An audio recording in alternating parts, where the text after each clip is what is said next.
Yeah, on. Two twins.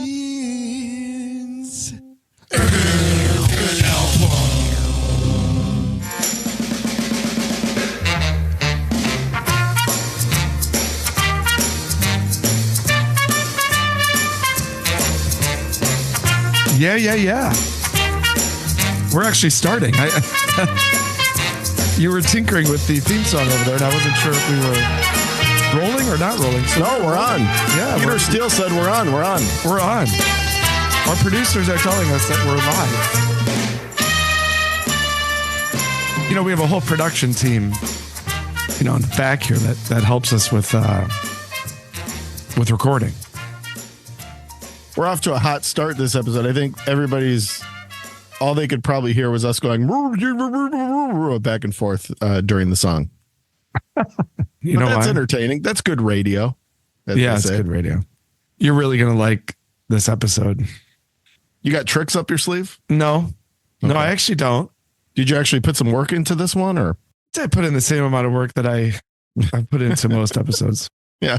You're going to like this one because this is one of them, you know, gosh, it's even painful to say. I mean, how painful is it in 2024 for one to admit that, you know, you were kind of right. This is a you were right episode. Oh, that's right. And we've had the podcast. I mean, one of the central themes of the podcast, aside from being horribly unprepared, right, is naturally. I think that it's fair to say that most of the conversations about discovery, you know, in terms of, let's just say one of us being into something that was a little bit ahead, like a Steely Dan, for instance, mature Steely Dan records. Yeah. Steely Dan's one example we've talked about. We've talked about Yes. We've talked about, you know, several where it tends to be one direction to the other, sort of saying you were into this and you were a little ahead on this one. Right. Usually goes in your direction. I think is what you're getting at, is what you're implying, but you know, which is true. Yes. But what's interesting about that with you and I's twinship is that music is probably the only area where that's the case. Usually in life matters, right. It's usually you being somewhat, you know, a few years, you know, or at least, you know, a couple years ahead in certain progressions outside of music. In music, I think it's fair to worse. Yeah. For better or worse. This album is completely the opposite. And I got to say, T, you were right. Oh, wow. You were right. Think about that. And I'm going to say something people just don't say nowadays. I was wrong. Oh, my God. Did the sky just fall? Well, stop the presses. Not you. I'm saying, to your point, when did we lose the ability for people to say, oops, screwed that one up? I think this is a decade-long phenomenon. It probably started somewhere around the mid 2010s, and it's just gotten progressively worse. Social media started. It's social media for sure. Stubbornness. Stubbornness. Gaslighting, as they call it. Yes. Yeah, that's right. Yeah, that's what it was too. It's the emergence of gaslighting. Right. Yeah. The need to be correct. Well, listen, I'm wrong 18 at least times a day, so I get pretty good at, you know, admitting it. You're like I was wrong about something like 2 minutes ago, you know. You're like Larry David in the first couple seasons of Curb, where Jeff's number one job is just to tell him who to apologize to. Yeah. It's like, Larry, you got to apologize. You know, I really need you to apologize. Yeah. Nice. You're doing we've actually talked about this. You're doing a run on show. I'm doing South Park right now, in addition to, of course, Air Disasters. You're doing Curb, is that right? And then It's Always Sunny, I think we talked about. Is that right? Or what's your current? Yeah. I was thinking about this in the context of Round and Round when we get to it, because right now I would be more able to do a round and round with films and TV shows than I probably would with albums. My new career situation has allowed me to catch up a little bit more on films and shows and things like that. But yes, I'm going top to bottom on a few different series. Married with Children is one. Oh, yeah. Which is so funny. Now, are we going? Yeah, I think there's a new appreciation for Steve, right? But Jefferson Darcy era still kind of the way to go. Still, well, yeah, it's the best era, no doubt. When Bud gets older and Bud's whole conquest.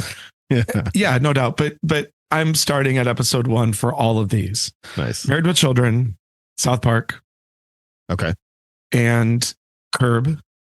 The last one is what might be the funniest show ever made, which is It's Always Sunny in Philadelphia. It's incredible. Yeah. I watched it years ago. I think I forgot just how clever, witty, brilliant, and funny that show is. Yeah, it is. It's so funny. I just got through the first 3 episodes where Frank Reynolds enters the picture. Yeah. I think we talked a couple of weeks ago trying to communicate our favorite character and why. And it's pretty hard. It's pretty hard to just size it down to one, It's really hard. I mean, each of them bring their own just absolutely hilarious, thing to the table. But yeah. But I think Dennis is my guy. He's the one that just kills me. Like I think the best comedian, actor, or whatever types are the ones where you get to the point where you just look at them and they're expressionless and you laugh. They've built up that much persona, and that's where I'm at with Dennis. Yeah, it's a great call. As I kind of researched the show, this actually ties really well into the album we're going to talk about. I'm always into pieces of art or entertainment where somebody has like full control of the process, like top to bottom. Mm-hmm. The writing, the directing, the everything. It's one of the reasons, if you look at getting back to our taste in music and being ahead of the time, I think at a young age I became fascinated with these people that just like have such a handle on the creative process. Right. And one of the things I love about that show is Rob and Glenn, the 2 actors, the guys who play Dennis and Mac, mm-hmm. are the creators of it, the writers of it, the everything. Yeah. And to be able to vision it, create it, and then execute it to be as spot on to probably what they originally thought it would be as it became in terms of humor and cleverness. Yeah. Is remarkable. I mean, this all came from those 2 guys' brains, Yeah. And being on FX probably helped, right? They didn't have to deal with probably as much red tape or as much bureaucracy or whatever it may be. Because this started before the streaming thing. This was still when TV was TV, right? And to be on one of those sort of like sub networks, where you could get away with a little bit more and probably have a little bit more of that creative control and freedom probably was part of the show's charm, and they never like went to CBS and ruined it or whatever, Absolutely. And it's a great point. And the other thing that's important to recognize, and one of the reasons I'm buying up shows on DVD is because this was also before cancel culture. Yeah. And that's smart. You know how much you and I both despise cancel culture. It's not good from a creative perspective. And this show would have never lasted today. Yeah. And that's why I'm buying things on DVD, because my conspiracy theory has a feeling that all of these great shows are going to one day be unavailable. It's a problem with digital platforms is like there's so much control over what we, quote unquote, can and can't watch. So I'm trying to explore these things on their native format and also make sure that I always have that. Because I just have this feeling like they're all going to get taken. Like Married with Children is a good example. Mm-hmm. It's Always Sunny, probably South Park. Yeah, that's right. Or at the least they start removing scenes and stuff. I mean, yeah, you're right. Like that's a possibility. Yeah, humorless people are going to one day say this is not consistent with ideals that we're trying to promote. Values. Yeah, right. Values. And so anyway, that's why I'm buying up everything on hard format, which you're also doing on music, right? And aren't you? So Nubs has recently, I don't think we talked about this yet, but recently you have sized down your extraordinary, rather indulgent, I think it's fair to say, vinyl collection. And you've gone to a theory where you're going to get every album in its intended original, like native format. Is that right? Whether that's CD, whether that, which is cool. I think that's really cool. Yes. Does that include 8-track? Well, 8-track was never a native format because 8-track always lived alongside vinyl and cassettes eventually, not CDs. So I think the most famous 8-track, because 8-tracks only were around a couple of years, I think there were the two most famous 8-tracks. We'd have to look this up, but my guess would be that they were Meatloaf, Bat Out of Hell, and Boston's first album. Oh, that's a good one. And I do have both of those on 8-track. It didn't last long. No, I don't anymore. I'll probably try and find one at some point. Yeah, I bet they sound like just dog shit. I'm sure they do. Right. So I'm getting everything on native format. And then for 3 or 4 bands like Yes, Genesis. Well, Yes and Genesis, I'm actually collecting everything they ever put out. I'm trying to find every promo. Now I'm stopping short of getting every pressing on vinyl because that'd be insane. Yeah. I'd have 120 copies of Fragile. But I'm getting everything that they put out within that kind of parameter. So yeah. And then for everything else, it's just on whatever format it was originally released on. And if it was originally released on vinyl and CD, then I'll make a judgment call, whether it's 80s or 90s, because that's kind of that era. Yeah. Nice. Yeah. I like it. And last thing before, how was the, you went and saw a legendary band last night? How'd it go? Yeah. Went and saw Petra. Yeah. Yeah. Like the OG Christian butt rock. Absolutely. Hair metal group. I mean, super butt rock. Yeah. Petra are legends. Were they great? They sounded phenomenal. Nice. John Schlitt, who I think is the 3rd singer they've had, he's still with them. He's the one who sang for Head East. Never Been Any Reason. That's him on lead vocals. And he left Head East and he joined Petra. He's still with them. Bob Hartman, who's a true original Petra member, was there on guitar. He's 75 years old or something and still just shreds. He's awesome. They sounded amazing. They sounded so good. When they were playing Petra songs, it was an awesome show. But then they got into the, praise and worship. Oh, did they play some worship songs? They did. And that's when Chili and I were like, we're getting out of here. So we left like 4 songs early because it's like, we're not doing the praise and worship thing. Really? There was like a service, like a revival at the end of the show. It had the feeling like they were about to do one of those altar call deals. Now, I don't know if they did or not, but it had that feeling, which was enough for me to get out of there. But it was an awesome show. They're such a good band. And I really like their first couple albums, like good classic rock. Yeah. But I remember this one. We may have done them on Round and Round before, but do you remember the Christian group Johnny Q Public? Of course. I remember him. Yeah. I was in my band opened for them. Oh, that's once. Right. You guys opened. Right. Yeah. In fact, this may have been at the show that your band opened for them, but they were a Christian rock band and they were really good, like really good. And they had back then you called it secular music. If it was not a Christian label or within the Christian music industry, you called it secular. Well, that's what they called it at the Christian school we went to. Yeah. Secular. Right. Yeah. I remember that. Remember, it was like, you listen to secular music? Secular music. Yeah. Right. Yeah. So they got a secular producer, I remember, to produce, and they put out this awesome album. And they were like, these guys were great, like legitimately great. Their album, I think, is called Extraordinary, maybe.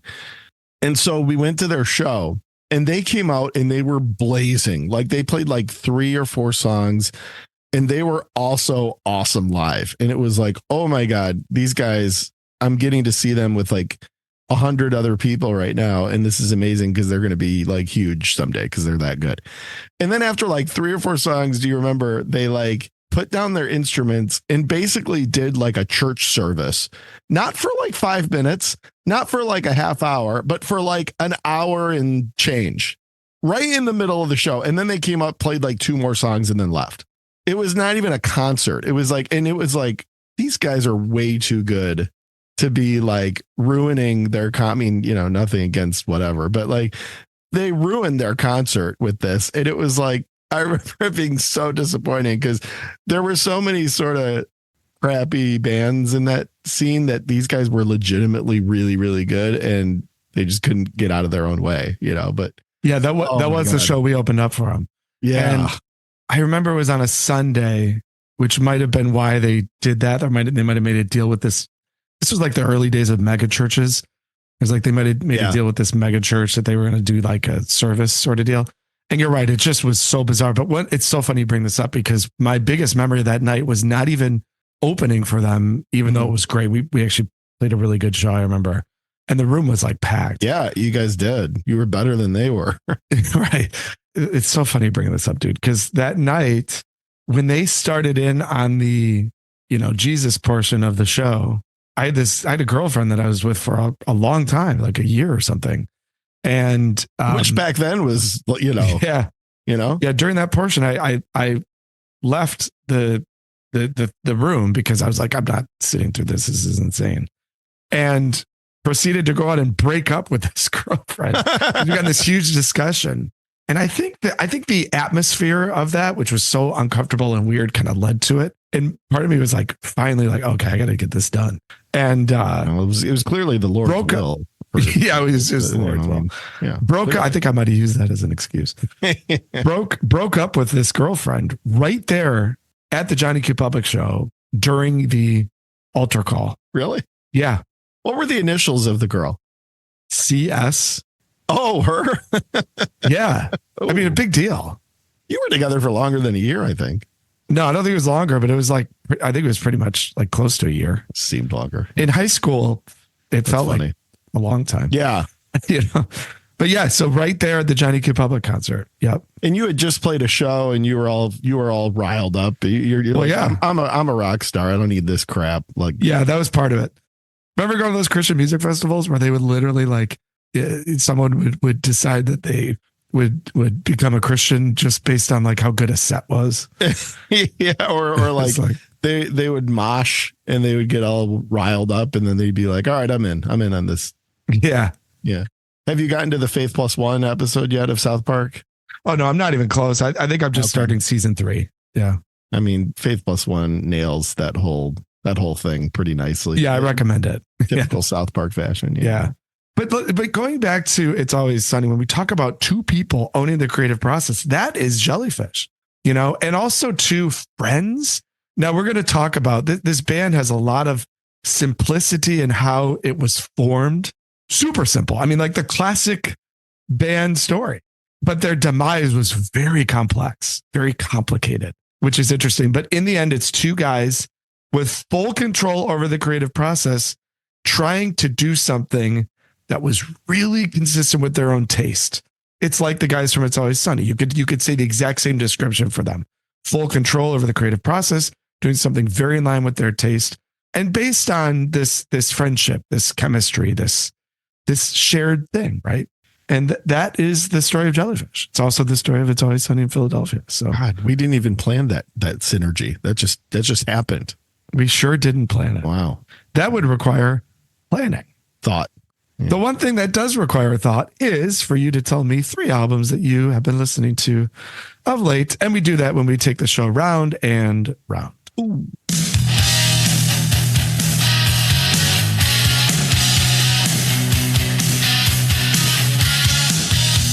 Key 3 albums that are on your plate, both figuratively or literally. On the plate. There's been a lot lately. There's been a lot of good releases. I will just note 3 of them. A band that we've done on the podcast here called James. We did their 7 album from, it could have been the same year. Actually, I think it was a couple of years before tonight's, or this morning. By the way, it's morning. Did we say that? No, we did not say that. We're coming to you top of the morning. So this morning's album. But James just put out a brand new record called Yummy. They're hit or miss in the last 15 years in terms of studio output. Some of the stuff I really like, some of the stuff not so much. So Yummy, which has a cool album cover. I like colorful album covers. This one has what appears to be a sort of orange and yellow and reddish popsicle with a yellow background. So, my kind of cover, right? The second is new record from Vampire Weekend. This is critically being hailed, of course, because these guys are sort of critical darlings. After my first 2 listens, I think it's okay. It may be one of those I need to keep sort of digging into because their music has gotten to be a little bit more heady, not in a bad way necessarily. you kind of need to dig into it a little bit more than you did their kind of early stuff with Contra and some of those other records. So big fan of the band. I don't think they've like done the festival rock thing, which is good. The record is called Only God Was Above Us. So do you like that band, Nub? No. Yeah. No. Are you going to the show? No, I don't think so. You've never seen them, right? Or have you? I have not. Was it? If I did, it was at a festival. They're promoting that show pretty big. It looked like they have like 12 opening acts. Did you see that? Yeah, I mean they're a super big band. Like where are they playing? Are they playing at like a big place or is it just Fillmore? I think Fillmore. Is it? Yeah. Maybe. Yeah, I mean, maybe it's the arena. I don't know. They could do it. I mean, they could do a small arena. Like they're pretty big, but anyway. And then from a band that's been much more reliable, and I'm always pumped to see a new album from Feeder. And this is a double album called Black/Red. And what are they, Baroness? Yeah, exactly. Love that. Now, this is a band I know you like, and they're just steady. They're reliable. They put out 3-minute songs that have good hooks and have good layering and have good vocals. And, they're just, I like how Feeder hasn't gotten too much away from what they are and what they have always been intended to be since, this band is like 30 years old or something. I mean, they've been at it for a while. So, and that's a band I assume you like. Yeah.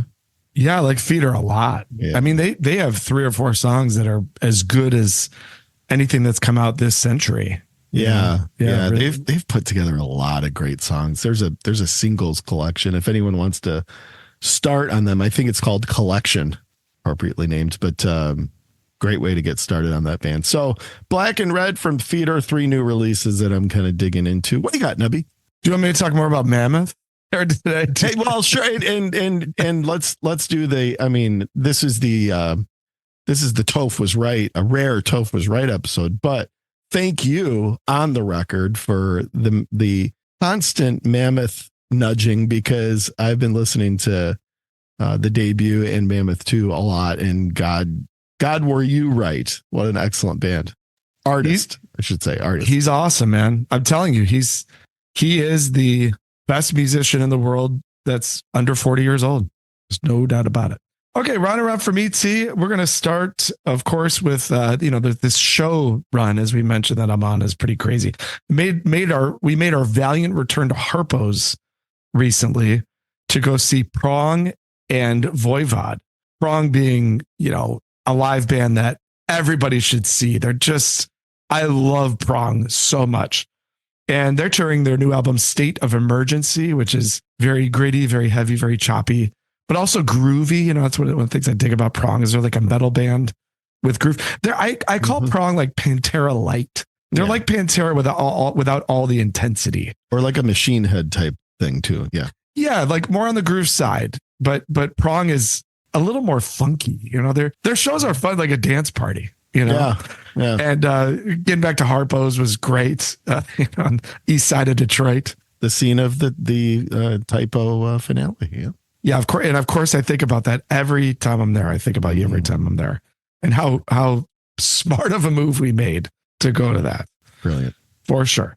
Second would be a little more metal. This is Obituary, band that I'm going to go see later this year. I'm going to a show in Grand Rapids with. I'm taking Blake, friend of the show, been on the show, been on the Kate Bush episode. Friend of the show, Blake. AKA daughter. Yeah. Yes, exactly. I'm taking her, dig this lineup. It's Amon Amarth headlining, who we saw open for Ghosts this past summer, and Blake got really into Amon Amarth, particularly the song Put Your Back Into the Ore, just incredible song. So it's Amon Amarth, Cannibal Corpse, and Obituary. You're taking Blake to that? Yeah. That's fantastic. She can't wait because Blake listens to a lot of metal. I mean, we've listened to Cannibal Corpse, we listen to Obituary, and it's legit. She's not like pretending to like it. Like it's real. Yeah, not at all. Yeah, that's awesome. So thankfully it's an all ages show. So we'll be at Amon Amarth, Obituary, fabulous. Corpse. Will you take lots of video of her watching Cannibal Corpse? Just please? Oh God, yes, especially during Hammer Smash Face. Yeah. Maybe she'll go right into the Ace Ventura. I should show her that clip, actually. Yes. That'd be funny. She'll totally do it too. Exactly. So Obituary, Dying of Everything, another, fantastic effort from Obituary. Band that's been around a long time. On Relapse Records, anything on that label is worth checking out, of course. And lastly is this band Houston, who's a band that I just love. It's probably the band that I really love that literally nobody has ever heard of. They opened, when I was in college, I went and saw the band Shiner, and they opened for them. And they're this really cool 3-piece kind of math rock deal. They made a couple albums in the early 2000s that, I absolutely adored.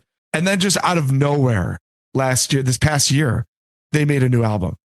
And I don't even know how I stumbled on it. It was like on Bandcamp. It was like, oh my God, Houston, got back together, made a new album. It is just so good. They're such a good band. And that album's called The Biggest Shove in Space. And it's my new When I'm Cleaning the House album that I listen to. You can have one of those records that you listen to when you clean your house.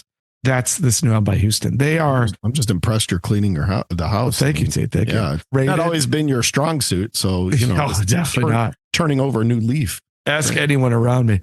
They're not underrated. They're overlooked. Nobody knows them. They're from Minneapolis, and I'm sure there's only people there that know them. But I saw them open for Shiner and, way back in the day, and have followed them ever since. So nice.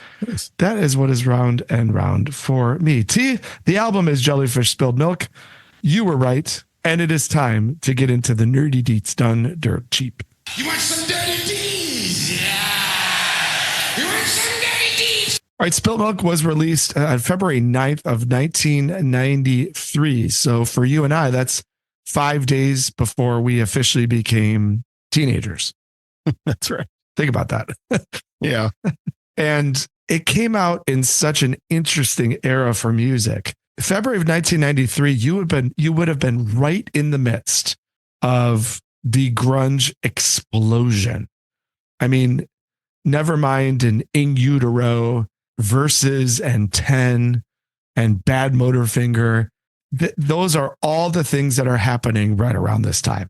We must think about that in the context as we explore Spilt Milk, and especially as we explore this band Jellyfish. The album clocks in at 46 minutes. So it's not one of those, 70-minute albums, which of course yields that this band was creating this work for more of a feel of a vinyl LP, which is consistent with the fact that they were clearly just obsessed with the 1970s. Yet the album didn't get released on vinyl until years later, because 1993 was during that transition to our conversation earlier, where CDs just became the dominant medium. It had 2 singles, The Ghost at Number 1 and New Mistake. Even though it's an album that sounds like it's chocked with hits because it's so incessantly catchy, it sounds like a commercial record, but commercially it really didn't perform that well, which is part of the reason that the band hit a rather quick demise. The primary members of the band by this point are really 2 guys, Andy Sturmer and Roger Joseph Manning Jr. This is Jellyfish. Now, before the first album, Belly Button had a larger lineup, including a really important player in this whole story, which is Jason Faulkner. Now, he left the band rather pissed off between Belly Button and Spilt Milk, because he felt like his ideas were not being taken seriously. He actually said that he got an ulcer from his strained relationships with the band, but primarily Andy Sturmer, who we'll get into. So Faulkner leaves. He goes on to form the Greys, which made an album called Rochambeau, which is one of the, getting back to the word underrated, one of the most underrated albums of the 1990s. The album sounds incredibly like Jellyfish. And I'm pretty sure by the end, with him leaving Jellyfish, he probably wanted to Rochambeau Andy right in the nuts. Well, these two were not getting along. They were not. So with that, let's get into these 2 characters. High school friends, the classic story. High school friends into the same music. The music they were into was so much different than everybody else, which I can't sound too hypocritical about because it's very similar to my story. But they found each other in this way of like, hey, you're into 70s pop, so am I. And they formed a band, just as simple as that. Very, very simple beginnings. From there, everything got complex. Belly Button comes out. It's a great album. Didn't do very well. Spilt Milk, they create as this sort of masterpiece. and they hit the road. They don't really like touring. But I think the complications of this band get into clearly one of the more, you could say, pains in the asses in 90s music, which is Andy Sturmer, the frontman who also played drums, which is interesting. Go look at. We'll get into that. Exactly. And by all accounts, the guy was just very complex, very difficult, and presented problems as he and Roger went on with this partnership that just completely drove them apart. I mean, it's such a sad story in some ways. They started off as these friends who creatively were on the same sheet of music and made these two fantastic albums. But by the end of the Spilt Milk tour, their relationship was so fractured and they had so many problems that they just sort of mutually agreed, like, we're done. We can't do this. It also didn't help that they didn't find great commercial success. You know, the album hit number 8 on the Heat Seekers list, but remember, that's sort of that's not really for Billboard. That's not the list. That just kind of shows, like, are they growing? It peaked at 164 on the Billboard 200. It's not and in high. the 90s, you had way less music coming out than you do nowadays. So it didn't do well. And Charisma Records, as creative as they were and as much as they wanted to support this band and this album, I'm sure eventually was like, we're bleeding money on this. And the band felt that. They didn't like touring. They weren't a particularly great live band. I mean, they were, they weren't. They were interesting live, but they didn't like have show elements. They didn't seem to like it. And eventually these two guys just got so fed up with the whole deal. They just said, no more band and no more friendship. And that was it. It's like a blip on the radar of the 1990s music scene. But what's interesting is in time, they have become beloved. You know, it's through musicians like Mike Portnoy of Dream Theater, who really champions this band, maybe more than anybody else that I've heard talk about Jellyfish. But, you know, hindsight has done them well. Still, they've never reformed. They've had huge offers. I think it was Coachella or one of the festivals offered them a pretty nice sum of money to reform and do a one-off show. And Andy said, no, I'm not doing it. It's a simple story in its beginnings, and it's a complex story in its conclusion. Yeah, well put. And, you know, I think the context of how it started is, you know, clearly important. I mean, these are Bay Area, San Francisco area guys, right? And you can kind of tell, right? I mean, I'd be shocked if they didn't have like hippie-ish parents, and certainly came up with kind of a core approach that was, to call it throwback would be, you know, putting a pretty light spin on it. I mean, these guys were obsessed with kind of the culture of 70s music, 70s fashion. They looked different. They played different. It's one of those things that clearly this was not a well-oiled machine, you know, whether it was in the studio or in the live production or whatever, because I don't know that there's ever been a group, or in this case, a duo, to your point, that was so aligned on influences and so unaligned on execution, right? I mean, you could just tell there was push pull on a lot of different elements. This record took forever to record. They had to pump an they went way over budget. They knew, I think, what they were trying to achieve. But the issue with the band, and I think you make a good point on the live thing, is I feel like this band, first and foremost, cared more about cosmetics than they did the product. You know, whether it was live or whether it was in the studio. I think it was more about, what does this look like? What is our mission here beyond just making good music, which they did. But I'll give you an example. You look at their live execution, right? There's no reason why not only Andy had to play drums standing up, but that he had to play drums standing up in the front of the stage. Because their whole thing was, we've all got to be in a straight line in the front. And when you got somebody drumming, particularly this was before they started using coverage and those type of things, there's no way that sounded good. You know, when you've got a set of drums right in the forefront. So, and it affected the way he played drum. I mean, drumming and singing lead is hard. like Levon Helm could do it. I haven't seen, I mean, Phil Collins can do it, but that's a rarity, right? It seemed like it was more about how are we presenting this than it is just let's make some bitchin' songs and then figure out a way to make them sound really good. And I think a big part of why their live execution was never really that great was the drumming. And it's not that Andy can't play, and it's not that it's not cool and novelty-ish that he plays and sings and stands.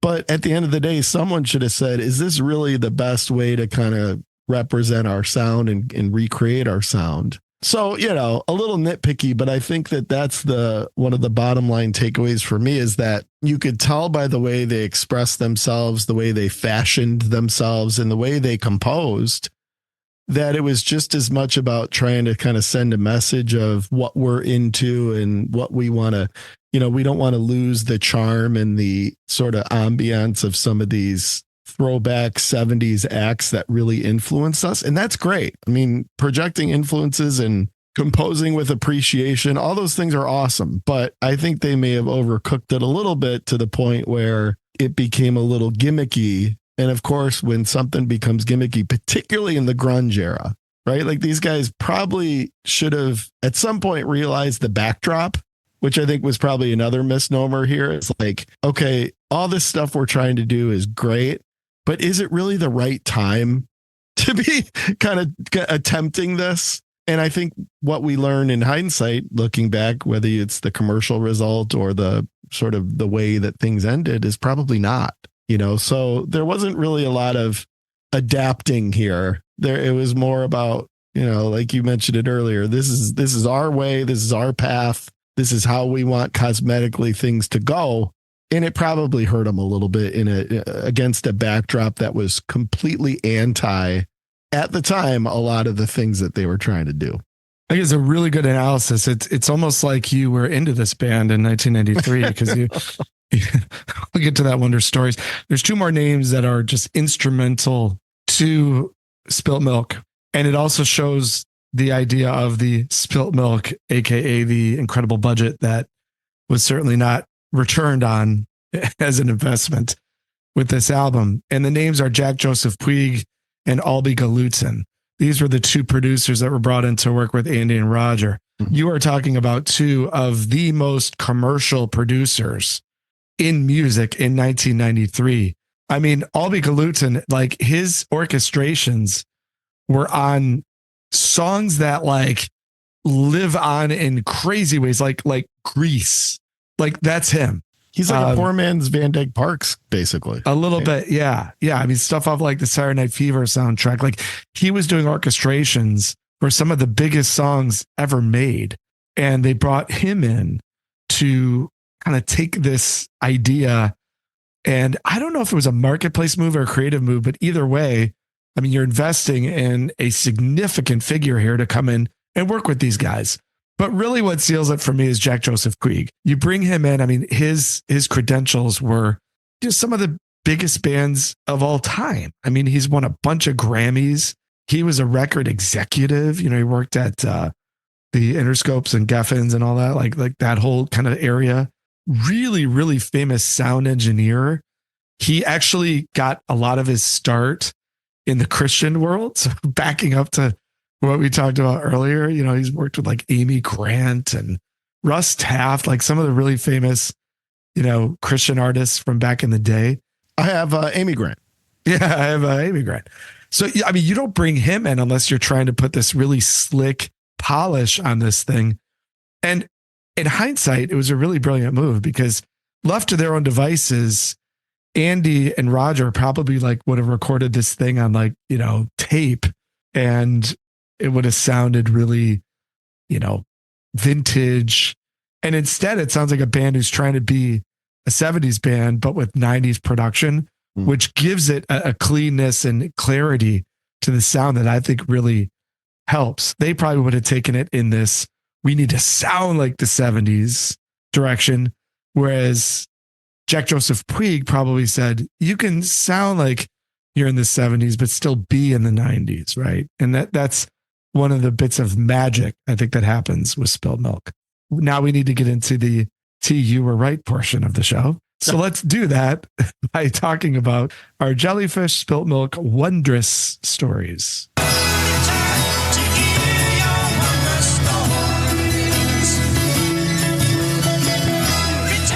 All right, T, you were right. You were right. I was wrong.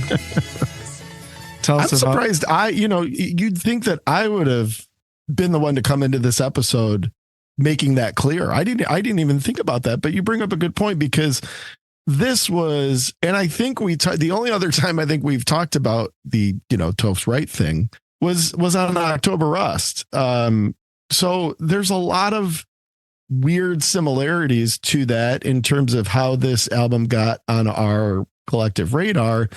Similarly, and obviously this was earlier, right? But we've talked about how we'd go to the record store almost daily, right? And repeat the beat in Plymouth. Yeah.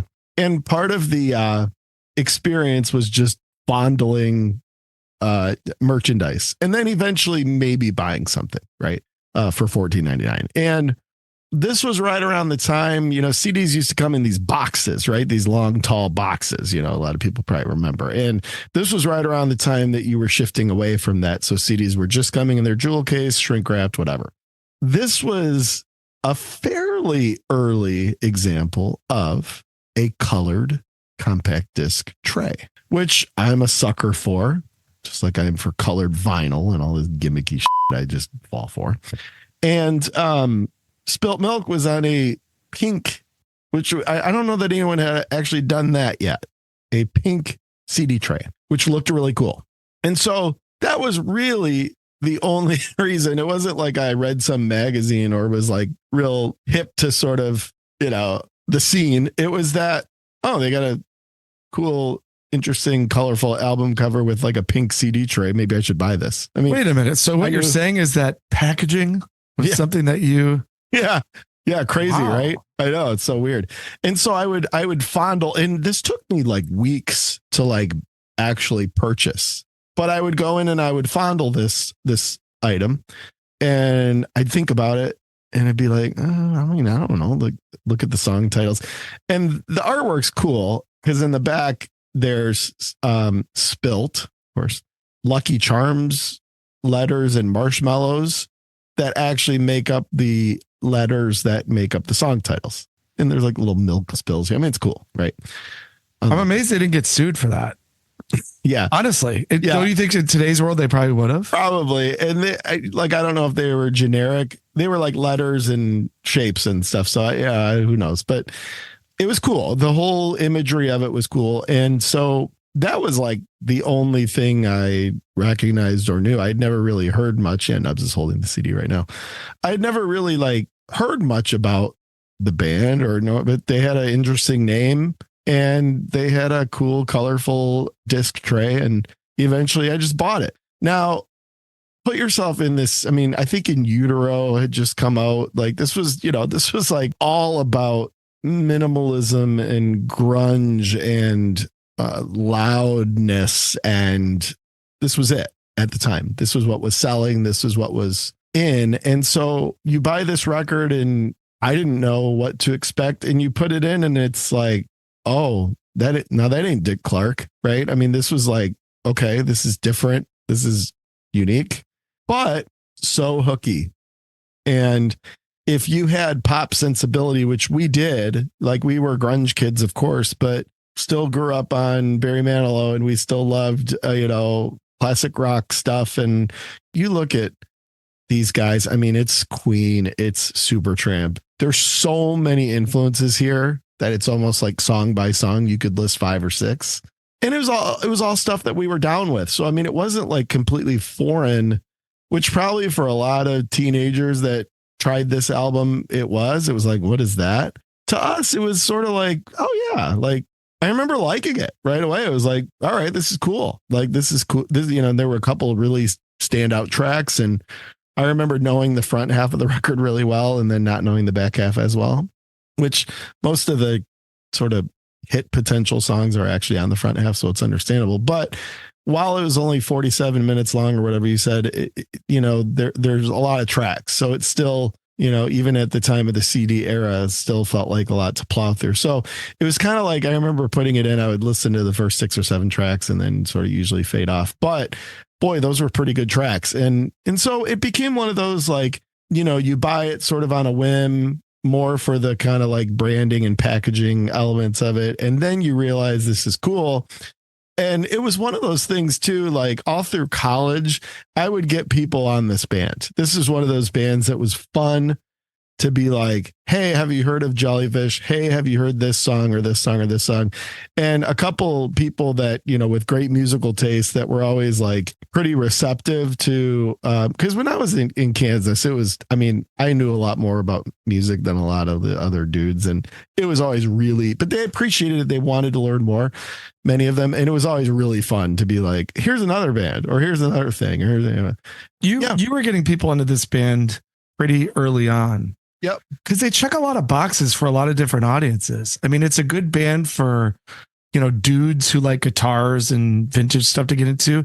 They're a very chick oriented band because they're really, really melodic and sure, the songs are pretty digestible, So even if you're into pop music, you can get into them. So you were like a good ambassador. They really should give you a cut for all the money they lost. Yeah, right. Yeah, exactly. All the profit that they didn't make. Yeah.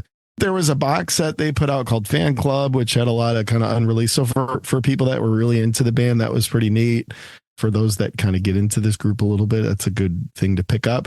And of course, to your point, these guys were very acclaimed. Like Brian May loved this band, and they did a session with Brian Wilson.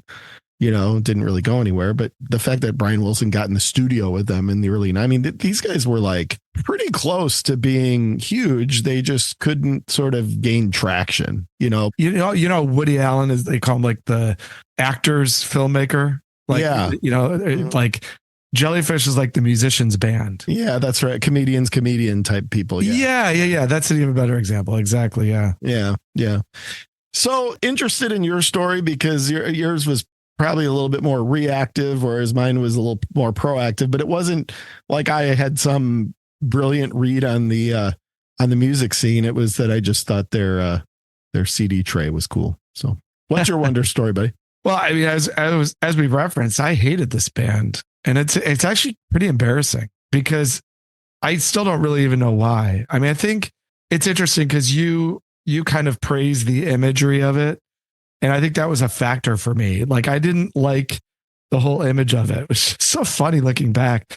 Even with Spilt Milk, like, I thought the album cover was just weird. Like there's this like kid and all these instruments. I remember opening up the booklet. It's just this like gigantic room of like 3,000 instruments and these guys looking rather disengaged with the camera.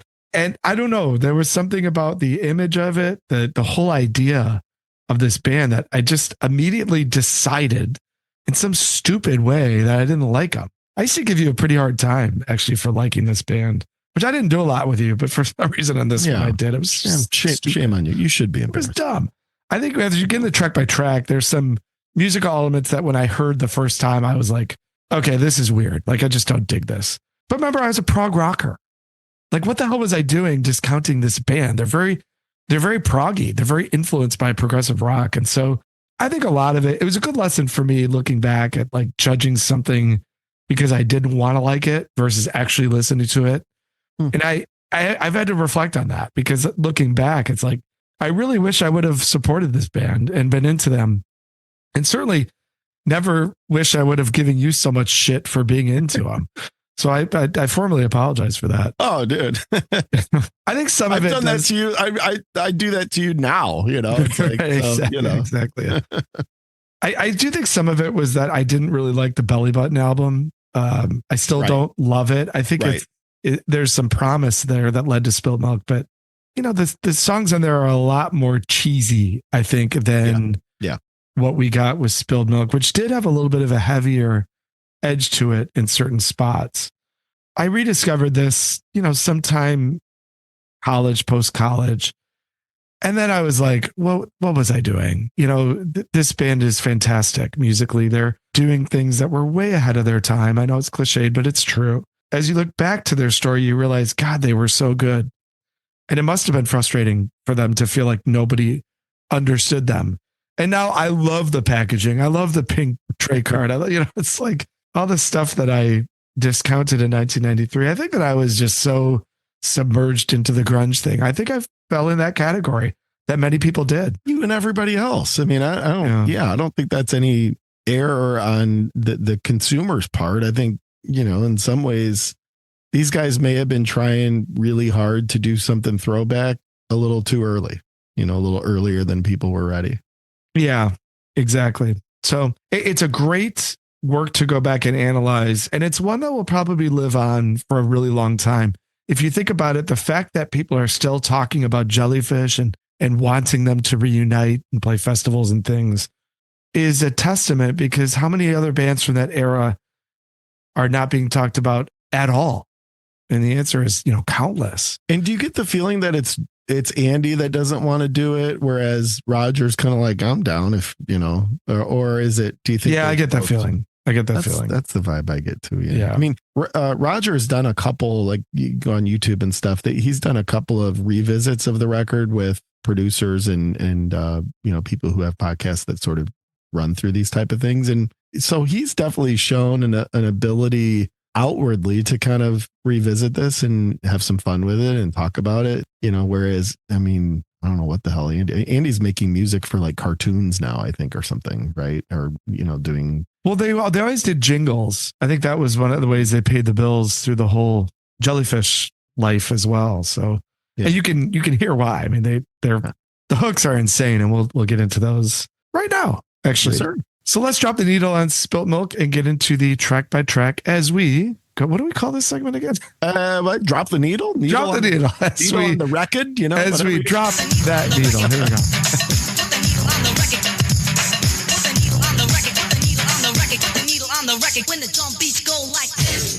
Not to be confused with another band that actually was alive in the 70s and 60s, who started an album with a song called Hush.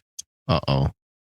Not to be confused with that, because it's not the same song. Uh-oh, you're going to put me on the spot here. What was that band? Who had the more famous song called Hush in the 60s? Oh, 60s. Do you want me to hum it for you? Yeah. One of the most famous melodies in 60s rock music, which is da da da da da da da da da da.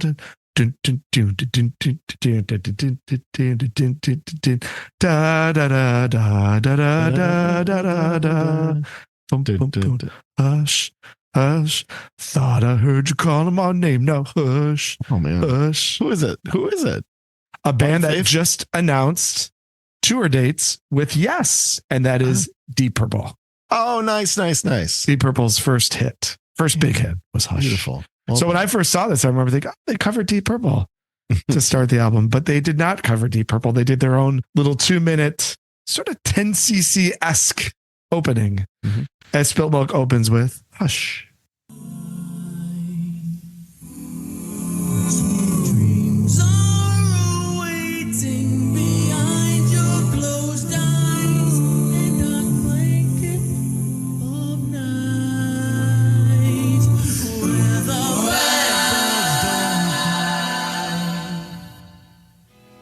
Vocal harmonies, check. Dreamy soundscape, check. Opening the album with some drama, check.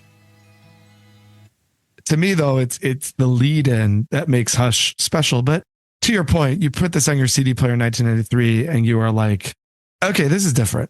Yeah, so I'm keeping track here. We've mentioned Supertramp. We mentioned 10cc. I'm going to mention the Beach Boys. We mentioned Queen. Yes.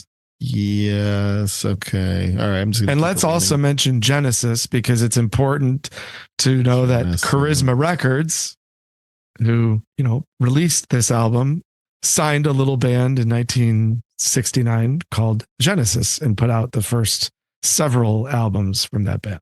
Oh, there you go. Yeah. I mean, and remember, we also mentioned Cannibal Corpse. Yeah, that's right. Yeah. Let's make sure to get them on the list. Big influence on this band. I think it's kind of Surf's Up era Beach Boys stuff here going on, and pretty neat. I used to flip past it because you just want to get to the next thing. But now I almost think of the sort of first 6 minutes, first two tracks as kind of one big thing. So Hush, almost more like an intro for sure. 2 minutes 11. And one of the things that just jumps out immediately here is that voice on Andy, right? I mean, yes. Impeccable voice. And live, it was impeccable too. It was excellent. He could really sing live. He could really sing live while he was drumming. So Hush, the intro, and then kind of comes in with a bang next, doesn't it? It sure does. One of the heavier moments of the entire Jellyfish catalog. And I think a real favorite on Spilt Milk, and that is joining a fan club. This likeness from off the back of the disc. Next to the box top promise of the biggest prize. Joining a fan club with my friends. Filling our bathrooms with t-shirts and egg So it's like Maestro is going to have a hard time with this album because, what part do you choose? But important for those who choose to revisit the album, the way that Hush goes right into the riff that we're just hearing fade out. Do you want me to do that instead, Nub? No, well, if you got to bring it up, let's let people hear it. It goes right into this heavy riff. Yeah. I mean, it almost sounds like, if you put the right instrumentation behind it, it's like hard rock. Here, I'll give you the very beginning of the song. Okay. I mean, it almost sounds like Drop D, It's like, it's really ballsy. It's punchy, but then it goes into this beautiful melodic song. And so they're showing some teeth early in the album, and it's a great opener. I still consider this the actual opening song, right? So it's a captivating opener for sure. Yeah, I mean, middle sections are a big deal on this album. This song's no exception. I mean, this is almost a perfect song in terms of composition, production. You've got that rev up section. So the middle part kind of has this groovy thing with some call and answer vocals. And then it goes into this like rock 4 on the floor type thing back into. So, I mean, it's a real ride. I mean, think about in 4 minutes, everything this song accomplishes. And you're exactly right. It's going to be tricky, especially on a song like this, to kind of know which parts to focus on. But this one probably does more in 4 minutes from a layering standpoint, from a composition and song section standpoint. I mean, it's a proggy type of a feel, but all packed into a 4 minute package, which is pretty amazing. So does a lot early in the record here. I mean, this popped up and you're like, oh, okay, this is, especially after Hush, where you don't really still know what's going on. Now you're like, okay, I kind of get it. But this is a very big song that is accomplishing a lot in a 4 minute span. So why did I judge a book by its cover? Well, track 3 has a lot to do with it. Just one of the most bizarre songs that you could hear in 1993. But when you listen back, it's like, oh, it's actually quite the melody going on through there. But the strangeness of Jellyfish kind of kicks in with the interestingly titled Sabrina, Paste, and Play-Doh.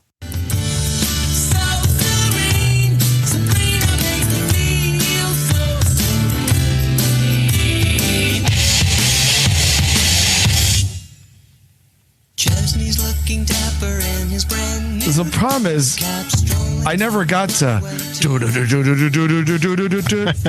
the beginning of the song turned me off so much. It's a weird beginning. It's got the talking thing, and it's just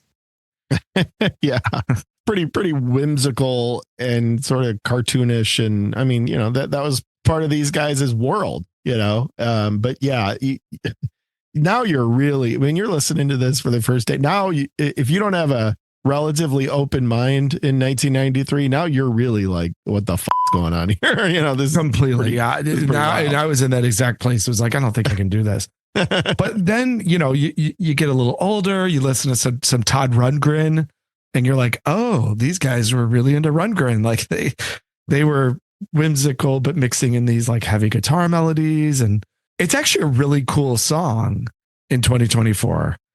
I just in 1993 I had a real problem with it. This song was the song that turned me off for sure. Mm-hmm. Now I really like it. Well, and the good thing about it is it's 2 minutes 20. So you don't, if you're being tortured, you don't have to be tortured for that long. But it is hooky. There's actually some pretty cool instrumentation happening. The end where they're singing, they did a lot of singing in the round, which is again more of this sort of like, kind of Gentle Giant. Yeah, major Gentle Giant fans for sure. Yes, absolutely. So this is the track that definitely reminded you that like these guys are different. And I thought it was weird, but I was kind of okay with it at the time. Still am, I guess.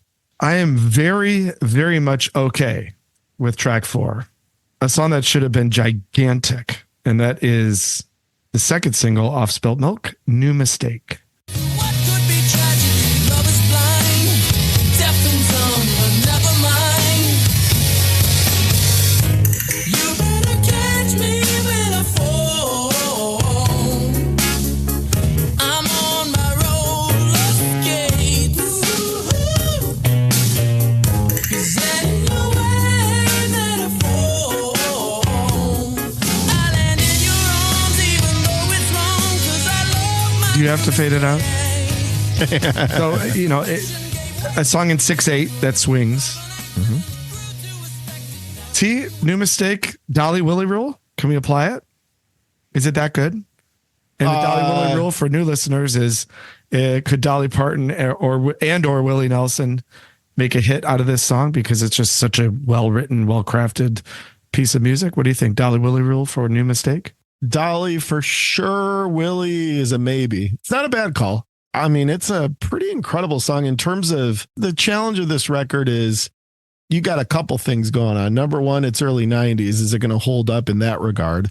Number two, it's complete throwback. Is it going to hold up in that regard? And number three, you're mixing in a lot of different influences that in some cases are even further throwback than the time period. And is that going to hold up? So there's a lot here to kind of say what holds up and what doesn't. This song holds up incredibly well, and Yeah, it does. the Wurlitzer is just so freaking super tramp. It's great. Where everything kind of fades off at the end and you're just getting the drums and the Wurlitzer is fantastic. Now that's the type of thing that live, when you're standing, playing drums and singing, how do you groove that drum part properly? Right. And this is kind of the issue that I take with the need to sort of play standing drums while you sing is to get that proper kind of low end backbeat groove. You needed more than there are moments in these songs that are just special, and that's one of them. How do you kind of recreate that live, even at that time when you're kind of more going for how things look and how things cosmetically appear than you are the actual recreation of sound? But a fabulous song. This is one of those. This and one other song we're about to get to are kind of the ones where, you want to get people hooked on this band. You take them through, in this case, New Mistake. And boy, it's impossible to not. I mean, who could hear this and say like, wow, that's not a really good song, with all the elements working and how it sounds throwback, but modern. The vocal performance is outstanding. I mean, it's a New Mistake's outstanding. I got a challenge on the Willie thing. I mean, just think about the idea. Who's gonna catch me when I fall? And then out and in your arms, new mistake, and then the old guitar comes in. I could totally see Willie doing this. Could probably do it. Yeah, it'd be just high AF during the whole thing. Anyway, it doesn't matter. Yeah. I love the outro. To your point, Yeah. I love the outro. Yeah. I think it's just really atmospheric and kind of groovy. And then when they start bringing in the vocal rounds on top of it, the production is just fabulous. Yeah. But add this to the list of songs in this record and across Jellyfish's 2-album catalog that could have and should have been just a monster hit. And it wasn't, Yep. Next one might fall into that category too. This is where you just realize, oh my God, these guys can't fail. They can't write a bad song. And that is Glutton of Sympathy.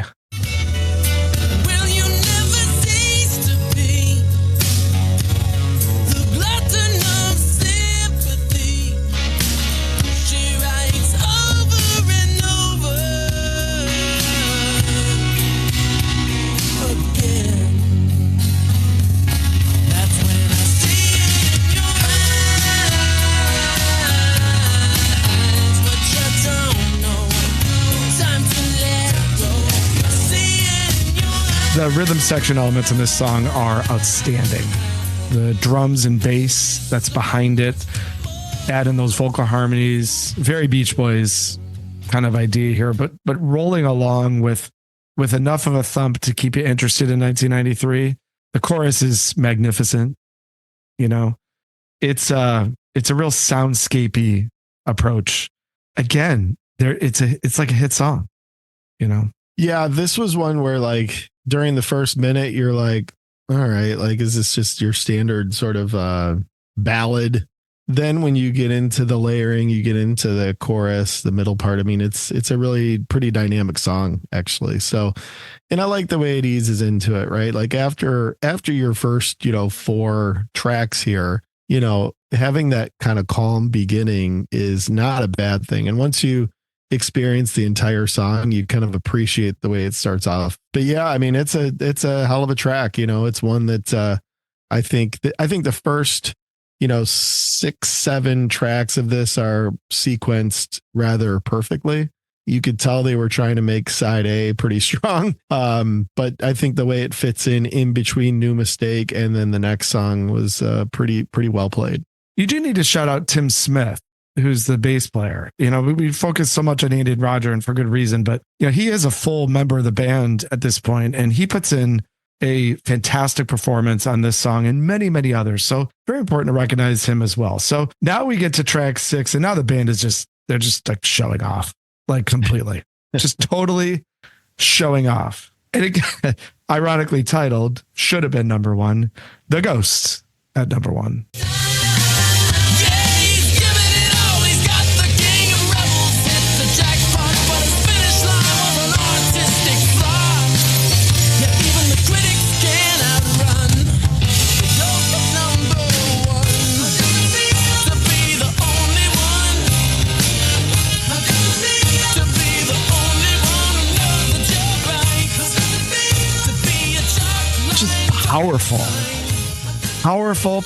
Powerful song. And a lot of it's that middle where it drops out and starts doing the really dreamy vocal thing. But then at the end, here we go.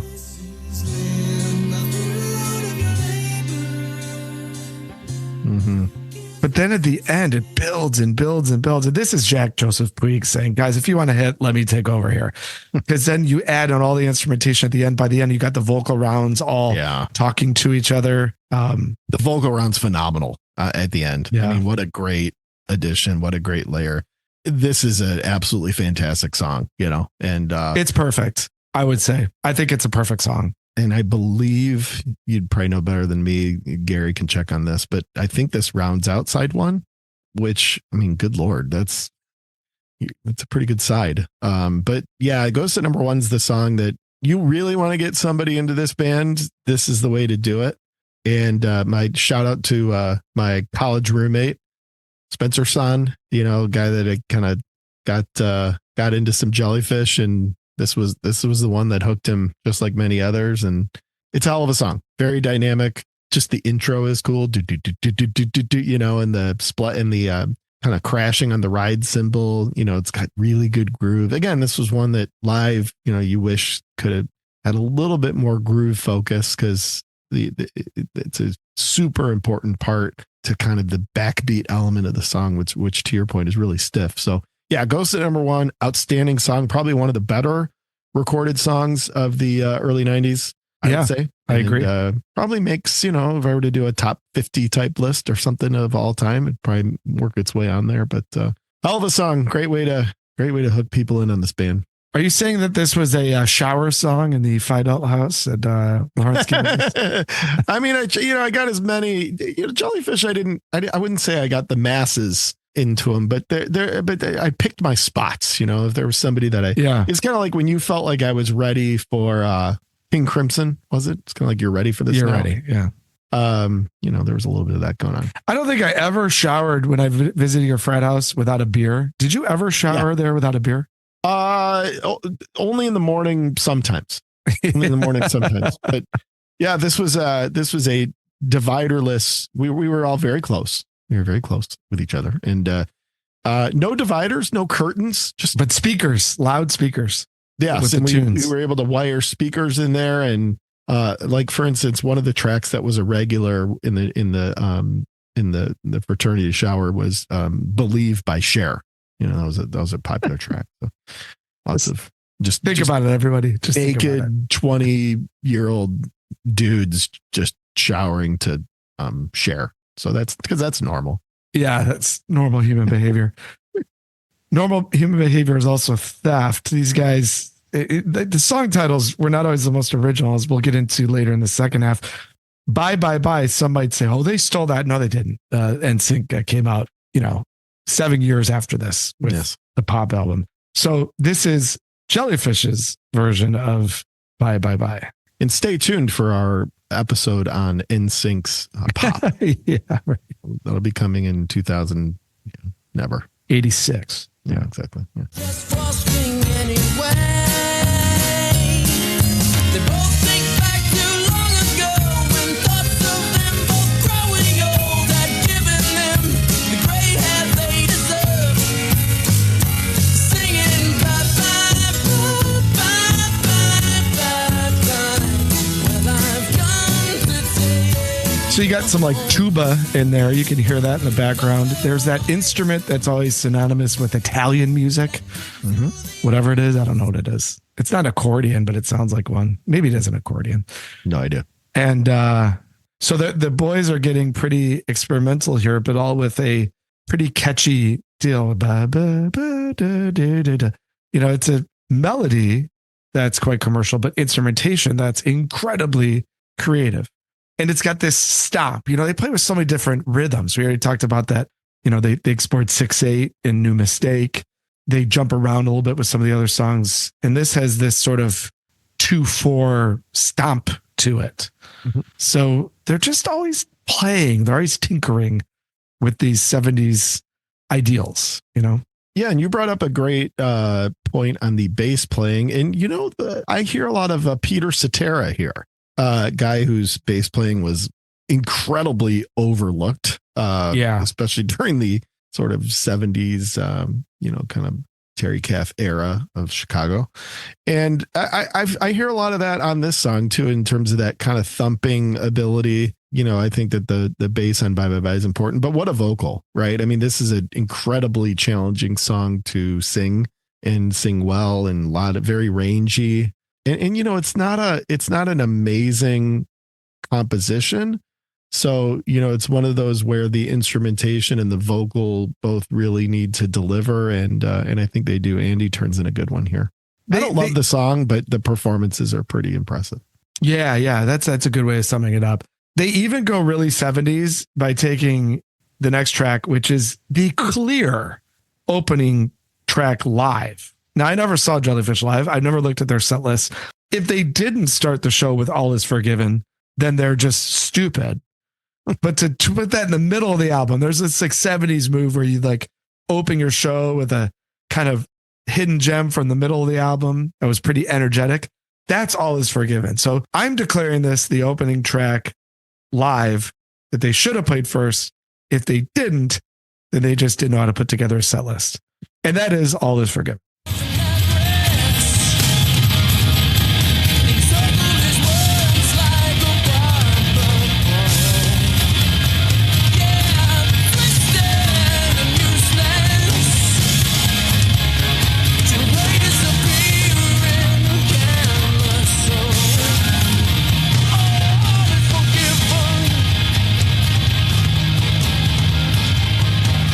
Again, how do you know what clip to play? But I love early in the song when they do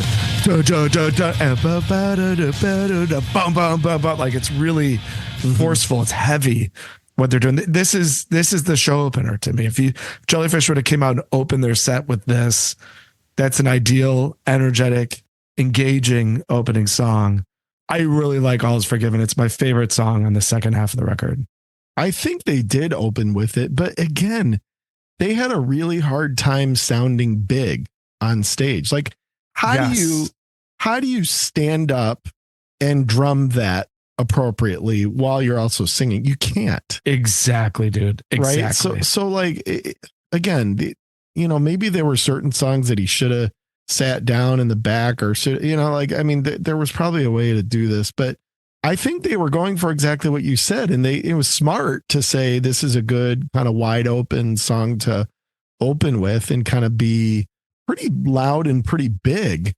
But they had a really hard time capturing those dynamics live. And this is a perfect, I mean, what should be something that's big and catches your attention like it does on the record is somewhat underwhelming when they tried it live. And again, I think that's just a, reoccurring problem. This was a time where bands needed to be good live. You couldn't just rest on your laurels of a good record. You had to go out there and pull it off live. You had to gain a following. You had to sort of generate, particularly when you were competing with bands that would provide these shows with all this energy and mosh pitting and all these, all these things that define the time. You couldn't kind of come out there and be flimsy. And I think that the vision that you're communicating as to how this should have been done is correct.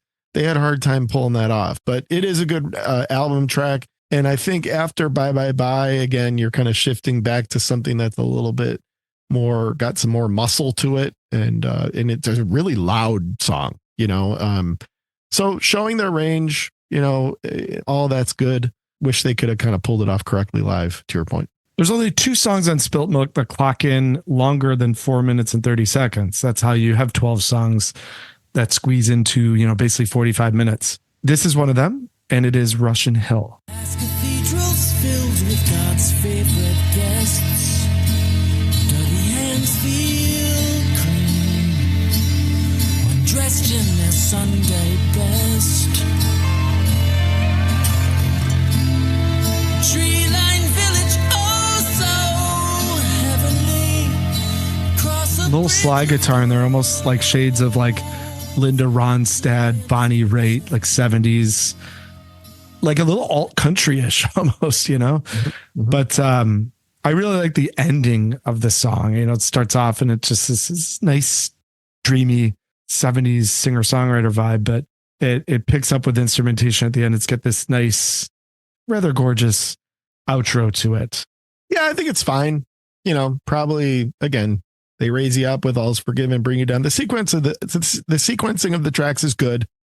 It's appropriate. It kind of ebbs and flows, I think, the way an album like this should.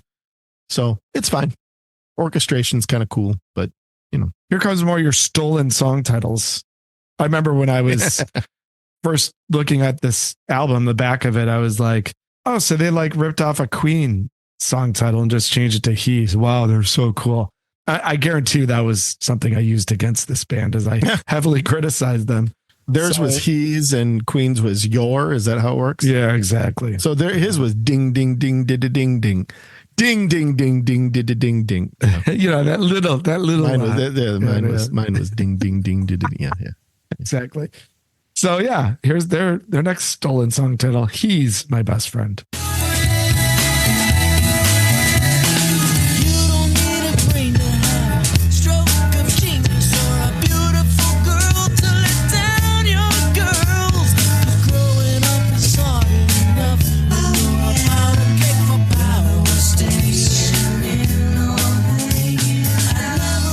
Having fun here, nice melody, nice rhythm, bouncy, catchy, very 70s.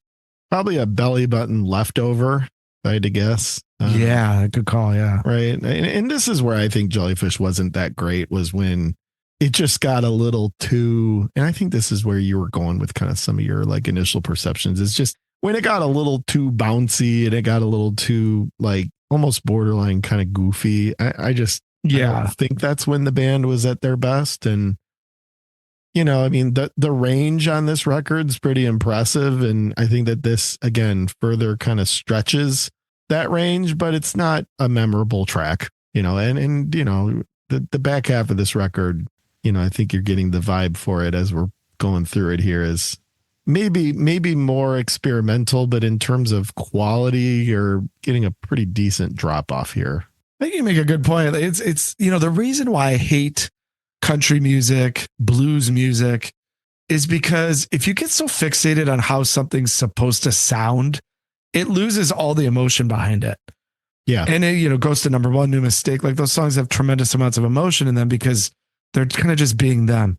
But it's those moments where Jellyfish was trying too hard to be 70s and to be something that the songs had no emotion and they just came and went. They didn't stick in any way. The second to last track, ironically, I think describes Jellyfish's entire career. Too much, then too little, then too late.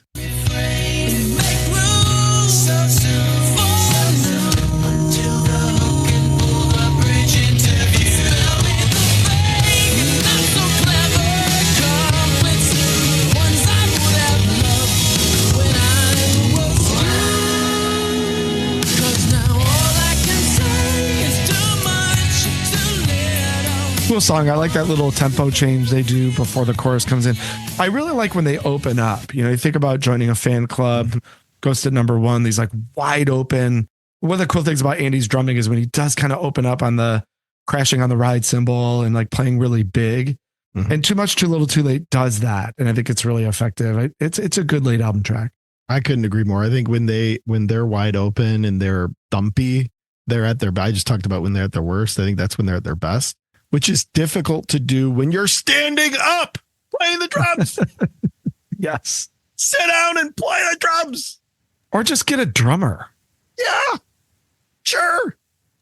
I could have done it. They should have hired me. Shit. Yeah, you totally, you actually would have been great for this band. You got the feel and you got the sort of hard hitting nature, but God, hard to, whatever. I could go on for an hour about how much the standing drumming kind of bugged me just because I think it held the band back in terms of their kind of live production and live abilities. And great example. I mean, how do you do what I guarantee you is not standing in the studio? Guarantee you on some of these songs that open up. Yeah. Well, speaking of going on for an hour, people in 1993 probably felt like the closing track did that. Again, very 70s. Let's close with this kind of long, epic thing. And they close with Brighter Day.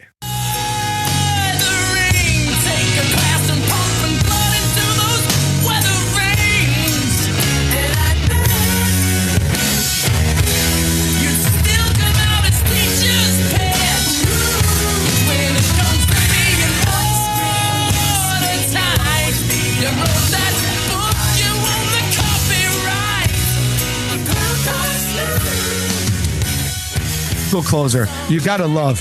I mean, it's really cool. Yeah. Again, these little things they just throw in, these little riffs that they would throw in were really cool. But a big spacey closer with maybe you could argue that some of the heavier moments on the album, maybe the heaviest moment on the album with that riff. Yeah. And again, how great are they when they're sort of in that realm, right? I mean, when they're punchy and they're wide open and they're not afraid to rock, those are often the best sections of their songs and those make up the best material. And I'm glad that they executed that more on Spilt Milk than they did on Belly Button, certainly.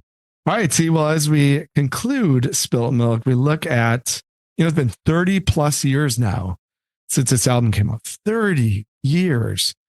And I need you to tell me, how does it hold up? And does it hold up? Yeah, I mean, I think it's an important album in the early 90s because it's different. I mean, you got a lot of cookie cutter stuff going on in terms of the minimalist guitar bass drums grunge era, and a lot of it was great. For these guys to come in with a completely different angle, it probably hurt them in some ways. It probably led to their demise in some ways, but as a musical listen right now, it's a pretty interesting album as is. I bet if you played this for people and didn't tell them when it was made, they would have a very difficult time guessing. And probably one of the guesses that would be, I would imagine, lower on the list would be early 90s. I don't think someone would listen to this blindly and say, oh, that's a 1993 thing, which is kind of part of what's cool about it. So I think in that way, it's still pretty original. Although it's heavily influenced, it's original in a lot of ways too. It's a band that you can see how they came pretty close to being commercially great. And you can also understand why they remain rather critically good and acclaimed in probably an appropriate way. Couldn't get out of their own way in terms of putting certain kind of elements of cosmetics over substance, which is too bad and probably hurt them in the long run. But I think if you were to play this for people now, there's a lot to pick from in terms of, wow, this is really cool. And in terms of, it doesn't sound dated to me. It doesn't sound 90s. In fact, I think most people would be surprised to hear that it came from that era. So you got to hand it to them for being so influenced, being so unafraid and unabashed about portraying their influences, because clearly that didn't bother them. And that's a cool thing musically. And to your point, maybe just a little too much, too little, and maybe a little too late or too early. But it was too something, because clearly it didn't get the traction that I think they were hoping for, anyone else was hoping for. And you kind of understand why when you zoom out and kind of look at the entire Jellyfish experience. But a band that was beloved by many and probably still is. And I think a big reason for that is that these songs do hold up pretty well. What do you think? I think it holds up very well just because it was so creative. And I think it stands out such a singular effort for its time. Again, the bands that we talked about, the grunge thing, and let's not forget too that one of the biggest bands in the world at this moment was Metallica. We're not just talking about grunge. We're also talking about Metallica, Megadeth, heavy metal bands that were really, really popular as well. And here comes these two, kind of hippie San Francisco guys that were just blatantly trying to recreate the 1970s. They were just a little bit too early. They really were. And then they became too late. And that's the story of Jellyfish. But the album itself, it definitely holds up. I don't think it's hyperbolic to say that I think this will live on. Musicians will continue to discover this, listen to it, be fascinated with it. It's just so complex and so engaging from an instrumentation standpoint that I think it'll live on, and therefore it holds up for sure. All right, T. Well, as we really close the chapter on Spilt Milk, we need to, what is it? A rating system? What would you call this? Like we always do about this time. Yeah. So let's look at, is Spilt Milk on the turntable? Is it in the collection? Is it collecting dust? Or is it headed towards the for sale bin? T, where do you got Spilt Milk? It's pretty easy for me in the collection. I think that's the appropriate place. The back half isn't quite strong enough to support on the turntable. And that's fine. It's, but the front half is extraordinary. And, it is a gem from an era that, where it was pretty formulaic. It was funny because the whole grunge thing was all about like being unique and being yourself. And then it became like extremely formulaic in many ways. But this came at you from a different angle at a time where that was pretty rare. So I think it's an important thing to have in your collection. I think it's a great listen. Can't quite, turn it over into the turntable. Really solely for the reason that I do think that the back half thins out quite a bit. I think side 2 is not particularly great, but first 6 songs, it's a pretty impressive run. I don't know how, if you could find many side A's in the 90s that are stronger than this, I'd be interested to hear the case for it. So with that, I have it in the collection where you can show off that fine, colorful, nice packaging, especially you now that you have your CD initiative. You have that pink CD tray to show off. What do you got, man? I'm interested. I've got Spilt Milk on the turntable. I think that everybody, how about that? How about a change in 30 years? I think everybody should hear this album. I really do. Musicians for sure. But what's cool about it, it's a musician's album that everybody can enjoy. And that's one of the many reasons why it's puzzling, why it just didn't take off. But again, it's the timing. It has some of the best songs in the 1990s on it. And I don't mean just one. I think that it's something everybody should hear and absorb and decide how much they like it. And if you're like the 13-year-old me, you'll be really negative and weird about it. But if you're the 43-year-old version of me, you will be like 44, I should say. Such a refined Nubs you've become. Right. It's very refined. Yes. Yeah. You really appreciate it for what it is.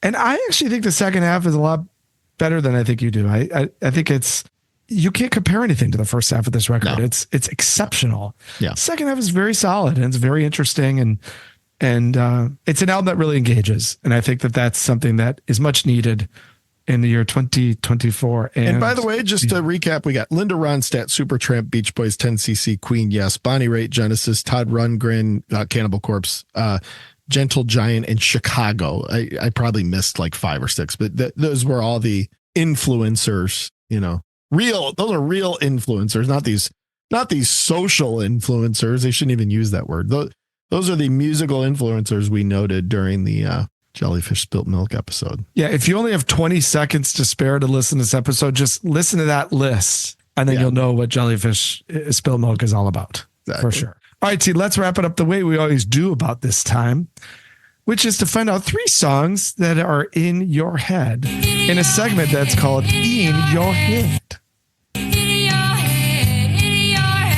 Yeah, Dolores, come on. Go, baby, go, yeah. You know, I can't listen to that zombie song anymore. It's the one thing this podcast has done. It's why? Oh, because because of how often I hear kind of funny in your head. Yes. See, I like it'll come up on like satellite radio or something, and I just listen for it to get to that section, and then I just kind of giggle. You know, hey, look, it's good, clean fun. Wait, isn't it funny? It's funny when last night actually Round and Round came on. I was at Clay and his buddy were in the back seat, and Round and Round by Rat came on, and it's just like, oh, that's our podcast song. Yeah, exactly. Do it differently now. Yeah. All right, T, what are 3 songs that are in your head? Okay, 3 tunes, Nubs. The first is a song by the Amidity Affliction.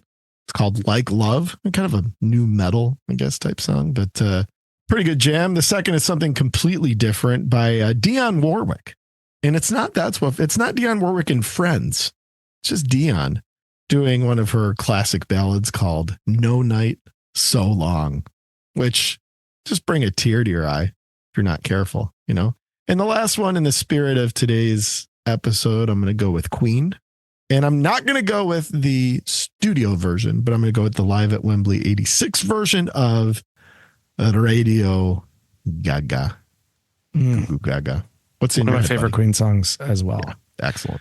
No doubt about it. For me, T, there's 3. One of them is a band that we're going to go see in Chicago later this month, and that is Saigon Kick with the song Hostile Youth. They won't be playing that one because that's off the Lizard, and this is the Water lineup that we're seeing. Hostile Youth's great. I love Hostile Youth. It might be my favorite Matt Kramer era Saigon Kick song. It's such a jam. Yeah. Next one, kind of in a Dream Theater thing, now that Mike Portnoy has rejoined the band, and that's pretty exciting. So Metropolis Part 1, their first sort of long form masterpiece. Been digging that for sure. And then lastly, kind of a, a song I really like that most people will probably think, oh, I can't believe he likes that one. And that is Daughtry with It's Not Over. Yeah. One of the bigger hits of the early 2000s. I love that song, man. I thought it was great. Yeah. And I still love it. I heard it the other day. Daughtry's other good song is that one that's like, well, I should have been a should have said that long time ago. Yeah. Yeah. More than you know. That's a great Daughtry. Yeah. Chris Daughtry. Sure. Chris Daughtry. Why not? Chris Daughtry. Gotta love it. Why not? Right. T, thanks for exploring Spilt Milk with us. Thank you for a great pick. That was an awesome pick. Well, thank you for, letting me pick it after I gave you so much grief for so many years about it. And see, I just want to tell you, I formally once again apologize for all the grief I gave you over this album. I was wrong. You were right. Well, you know what I'm going to say? I want to say 2 things. Number 1, I want to say you're welcome.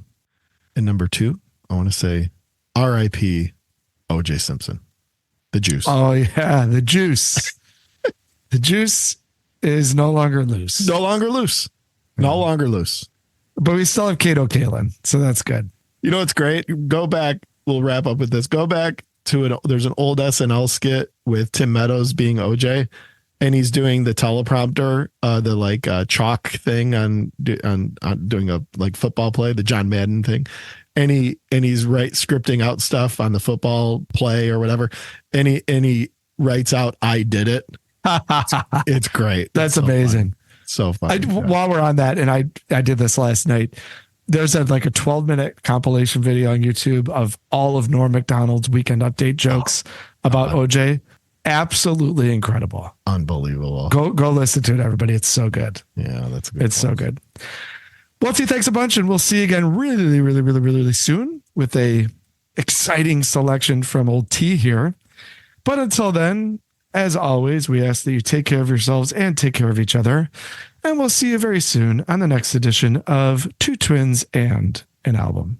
Two twins.